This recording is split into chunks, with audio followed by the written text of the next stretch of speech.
a lot of people don't know this, but when you perform at the Super Bowl, even what you're going to play, what songs you're going to sing, have to be approved by the Super Bowl. You can't just come up. Yeah, So there's a lot of controls in place. So yeah, she's a big time superstar, but I do understand why they had to tell her no on her demands. exactly. But the fact that they own all the Super Bowl performances, like what else besides just streaming, or what do they do with them? Like they're not going to put out a CD of them or anything, you know? Like I wonder what they when they say like retain ownership. I wonder what that means down the road for like Lady Mhm. Gaga's performance or Katy Perry or Yeah, I mean, they're probably going to use it as promotion in the future. Um, yeah. and the thing is that by them retaining ownership, they don't have to pay royalties when they reuse it. Oh, that's true. That's true. And then it said like, she also wanted to secure slots promoting her own projects. But like I said, if I was her, I would just walk in with a sweatshirt that has my new album, or like I'd have Travis Kelsey like put something on his helmet that just says like "Buy my girlfriend, my fiance's new album." Definitely, definitely. But I don't think that's going to hurt Taylor Swift. No, not at all. She'll still be there and cheering and everything. So yeah, if anything, it's just a bummer that everyone was so excited. But you know, whatever. Yeah, talk about excited. Here's a real twist. Jimmy Kimmel is back on the air. Yay! Remember, it happened as we were recording last week. That was so funny.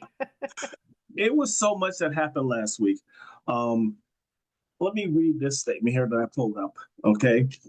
It says, yes, Jimmy Kimmel is back on the air.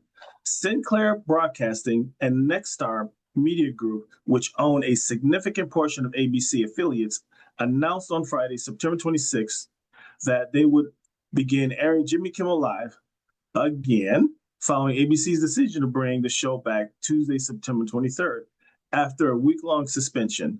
The suspension of the show stemmed from Kimmel's comments about conservative activist Charlie Kirk's death.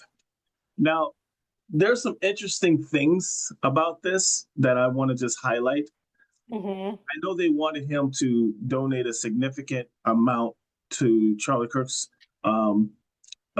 I guess, nonprofit or whatever he has, and then an apology. Neither one did he do. Okay. Yeah. What I always say is consumers have more power than you think Right. because in a matter of days, Disney lost over $3 billion with a B. Oh my Billion. gosh. Somewhere between 3.6, 3.8, but billions of dollars.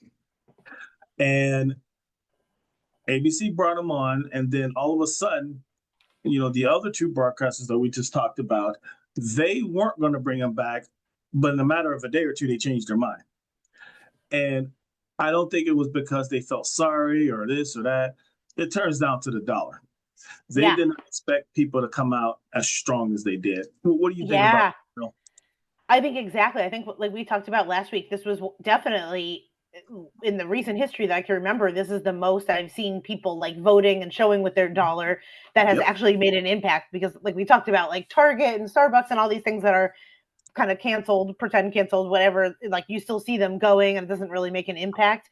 And now I think and I think people in the industry speaking up and people saying, okay, you don't want to do this like for one person because then it's going to happen to the whole industry and it's just going to cascade bad. So I think they were probably shocked at how many people canceled. Mm-hmm. Mm-hmm. And And I have to imagine too. Oh, what were we going to say? oh no, no, go ahead. I was just gonna say too, people with projects probably also on like Marvel and Disney and Hulu and all those types of things probably were not very happy too because you're like affecting so many people. Oh yeah, exactly.